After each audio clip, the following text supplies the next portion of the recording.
क्या उन लोगों को जो अहले जमीन के मर जाने के बाद जमीन के मालिक होते हैं, ये अम्र मूजिब हिदायत नहीं हुआ कि अगर हम चाहें तो उनके गुनाहों के सबब उन पर मुसीबत डाल दें और उनके दिलों पर मोहर लगा दें कि कुछ सुन ही ना सकें।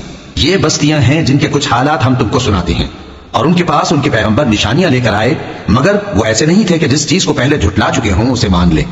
इसी तरह अल्लाह काफिरों के दिलों पर मोहर लगा देता है, और हमने उनमें से अक्सर लोगों में अहद का पास नहीं देखा, और उनमें अक्सरों को देखा तो बदकार ही देखा। फिर उन पैगंबरों के बाद हमने मूसा को निशानियां देकर फिरौन और उसके दरबारियों के पास भेजा, तो उन्होंने उनके साथ कुफ्र किया।